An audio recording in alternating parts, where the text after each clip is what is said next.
fait la réunion. Dans les starting blocks, Alex et juste après, Ludovic. Bonjour à vous, Alex. Bonjour messieurs. Bonjour Alex. Bonjour Alex. Je ne suis pas du tout d'accord avec tout ce que vous avez dit. Nous sommes en dictature européenne, sous oligarchie, à qui appartiennent les médias. Mais je ne veux pas me fâcher avec vous aujourd'hui. Je vous souhaite une excellente année 2016. Nous aussi, Alex. Pareil, Alex. J'espère qu'elle Beaucoup vous de santé apportera, surtout. voilà, et pour vous, un éclairage tout particulier sur la situation dans laquelle on est. Voilà, bienvenue à Monsieur Bassan aussi, qui revient, c'est bien. Merci, Alex. Il a soutenu, le mauvais candidat, mais personne n'est parfait, donc on lui en veut pas trop. Voilà. Moi, vous avez proposé à l'ordre du jour de revenir sur une légende. Alors, ça sera pas David Bowie en ce qui me concerne, mais François Mitterrand, parce que on est dans les 20 ans suivant son décès. Tout à fait. Et je veux revenir sur un petit point qui a été occulté par l'ensemble des médias.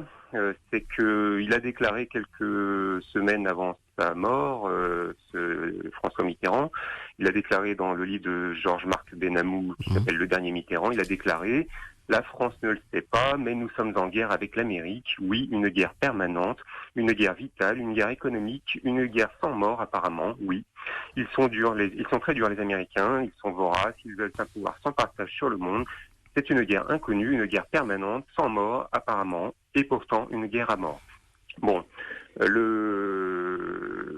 que j'aimerais, mon souhait pour 2016, c'est que 20 ans après, il n'y ait pas que l'UPR qui s'interroge sur le pourquoi de cette phrase-là. C'est quand même un chef d'État qui est resté 14 années au pouvoir. Il a voulu dire des choses juste avant de mourir, et son épouse en 2005, Danielle Mitterrand, elle en a remis une couche dans une interview à un journal sud-américain. Elle revient sur l'impossibilité que son mari a eue de mettre en œuvre le programme qu'il avait. Et notamment, elle cite comme anecdote ce qui s'est passé pour les cérémonies du bicentenaire en 1989. Elle dit « J'ai vu jusqu'à quel point nous étions soumis aux États-Unis. L'État français n'invita pas plusieurs dignitaires, en particulier latino-américains. Jusqu'à quel point... elle a dit à François Mitterrand à l'époque, jusqu'à quel point allons-nous être dépendants de l'humeur des États-Unis, ne pas pouvoir choisir nos invités pour nos festivités, ce fut une honte. Voilà ce qu'elle dit. Ça aussi, ça doit appeler les Français à se poser des questions. Et ce qui vous amène à dire que... Ce qui m'amène à dire que nous sommes effectivement, je vais rebondir sur ce que je disais au début, nous sommes en dictature, messieurs, mais il faut en avoir conscience. Et la meilleure des dictatures, c'est celle où les gens se croient libres. Et j'ai l'impression que vous y croyez vraiment, vous.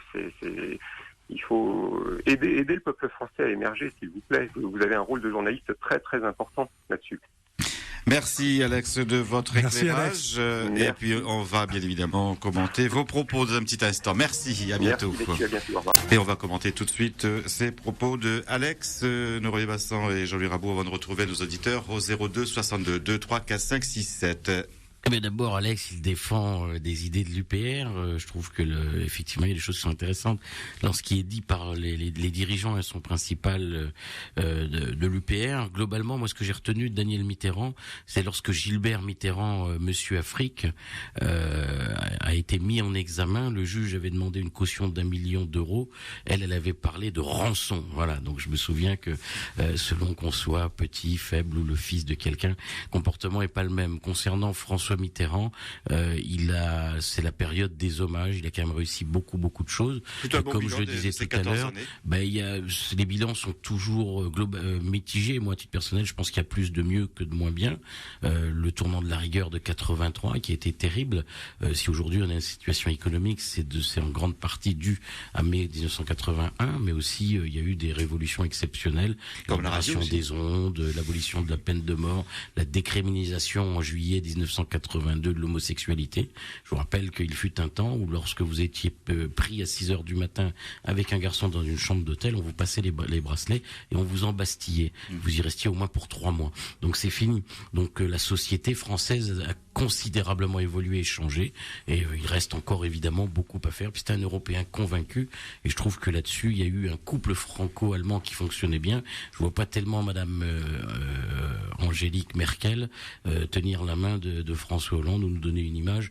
Il n'y a plus de couple franco-allemand aujourd'hui. C'est l'Allemagne qui est surpuissante au sein de l'Europe. Vous réfutez toujours que nous sommes en dictature. Il n'y a pas de dictature européenne, il n'y a pas de dictature américaine. Tant qu'on a le droit de vote, la dictature, c'est pas une dictature, c'est-à-dire que le pouvoir est exercé par certains.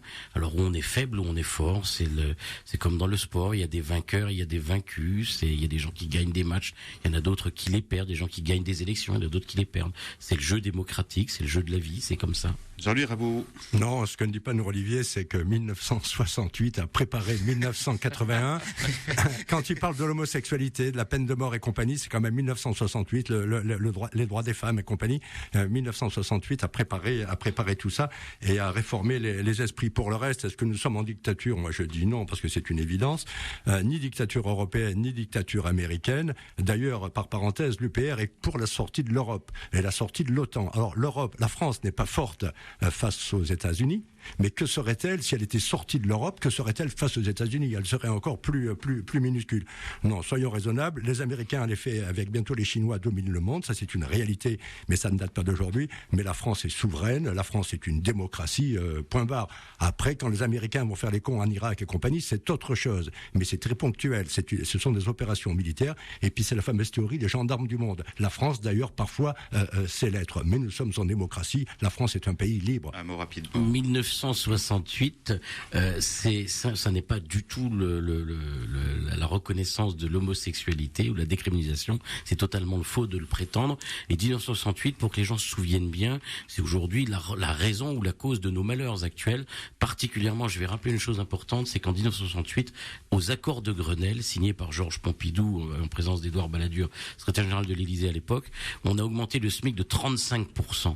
En 1969, en juin 1969, qu'est-ce qu'on fait? On dévalue le franc et on a pris dans une main ce qu'on avait récupéré dans l'autre.